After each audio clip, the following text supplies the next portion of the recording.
Good day everyone, we are Group A10 and today we will be presenting our oral report for the topic of solid environment. Our presentation will focus on solid waste, its sources and classifications, the law governing waste management, and sustainable practices involving waste management. Solid waste may be defined as materials that are useless, unused, unwanted, and discarded in solid form. These include various items that people throw away after use, such as food packaging, paper, plastics, and other everyday materials.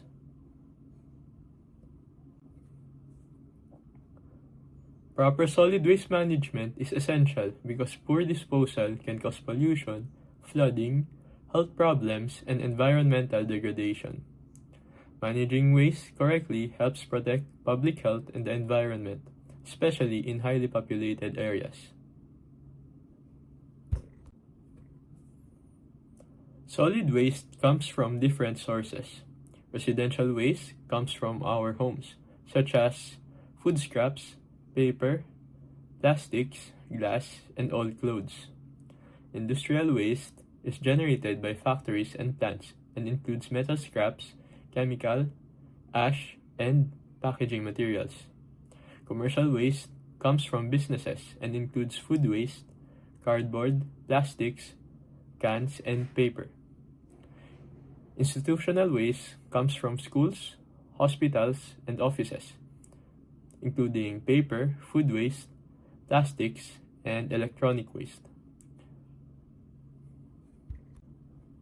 More sources include construction and demolition waste, municipal services like street sweepings, treatment plants that produce sludge and residues, and agricultural waste from farming activities. We'll talk about the first two classifications of solid waste: compostable and recyclable waste. First, compostable waste refers to biodegradable materials such as food, garden, animal, and even human waste. These wastes naturally decompose through biological processes.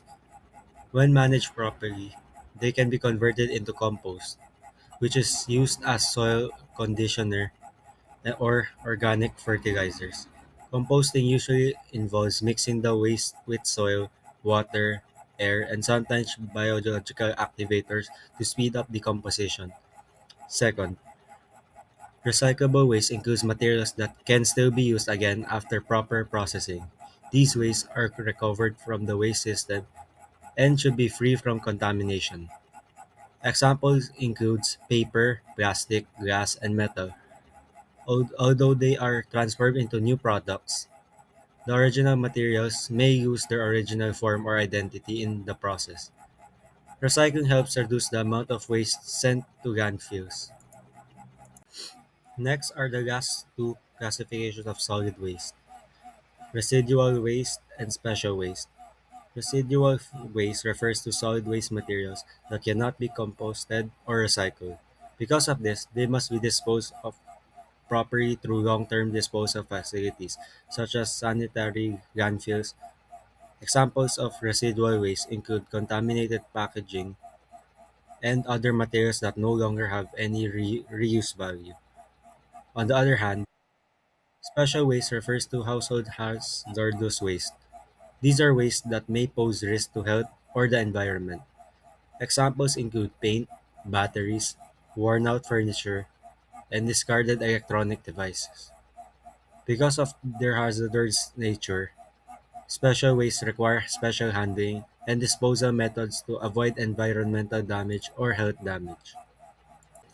This slide shows other ways of classifying solid waste based on different characteristics. First is biodegradability. Biodegradable waste can compose naturally through microorganisms such as food waste, manure, and crop waste. Non-biodegradable waste like plastic, metals, and cans do not break down easily and can stay in the environment for a very long time. Second is combustibility. Combustible wastes are materials that can burn, such as paper, wood, plastics, textiles, and rubber. Non-combustible waste includes glass, metals, ceramics, and concrete which do not burn. Lastly is hazard potential.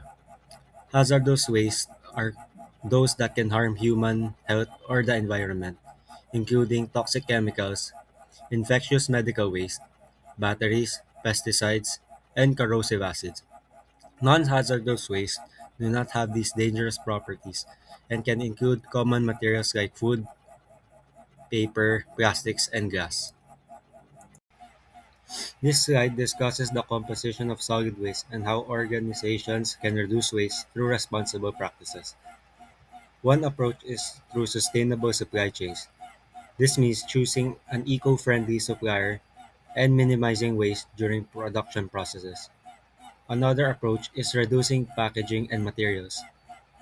Companies can cut down unnecessary packaging and shift into recyclable or biodegradable options to reduce waste generation. Lastly, employee initiatives play an important role. Encouraging recycling, promoting green commuting, and increasing workspace awareness helps reduce waste at the organizational level. These combined efforts contribute to a better solid waste management and sustainability. This slide introduces Republic Act 9003, also known as the Ecological Solid Waste Management Act of 2000. RA 9003 is a law that provides a comprehensive ecological solid waste management program in the Philippines. It establishes the necessary institutional mechanisms and incentives for proper waste management. The law also identifies prohibited acts, provides penalties for violations, and allocates funds to support its implementation.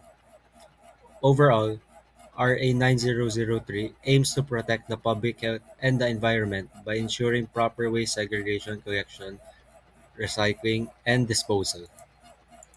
The key features of RA 9003: first is waste segregation and the three R's: reduce, reuse, and recycle. The law requires waste to be separated at the source to minimize the amount of waste that ends up in landfills. Second is the establishment of the Material Recovery Facilities, or MRFs. These facilities are used for sorting, recycling, composting, and recovering reusable items.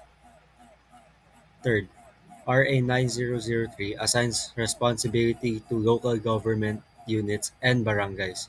They are required to plan, implement, and manage solid waste programs in their communities. Lastly, the law bans open dumping. Open dump sites are also prohibited, and sanitary landfills are required to ensure safe and environmentally sound waste disposal. Waste generation refers to the total amount of solid waste produced by people through their daily activities. This includes waste from households, businesses, and other human activities. Over time, waste generation has been steadily increasing due to population growth and rapid urbanization. In cities, waste generation is even higher because people rely heavily on packaged goods and disposable products. If this growing volume of waste is not properly managed, it can overwhelm waste management systems, leading to problems such as pollution, flooding, health risks, and environmental degradation. There are several important factors that affect waste generation. One major factor is population, because as population size and density increase, the amount of waste produced also increases.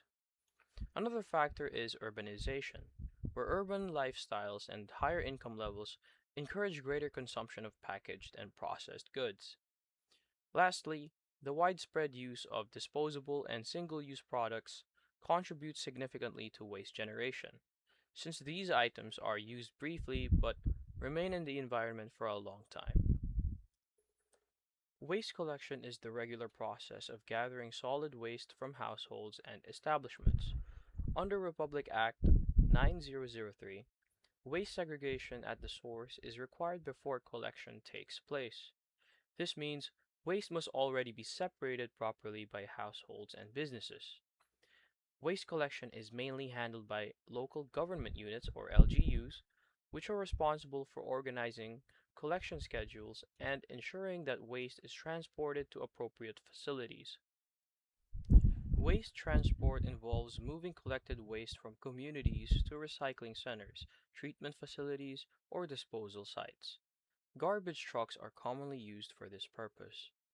Proper waste transport is important because it prevents waste spillage and reduces environmental contamination. However, many areas face challenges such as limited budgets, insufficient equipment, and lack of manpower. Irregular collection schedules can also cause waste to accumulate, which improper segregation makes recycling and safe disposal more difficult. Waste minimization focuses on reducing the amount of waste produced at the source. This includes avoiding single use products and minimizing unnecessary packaging.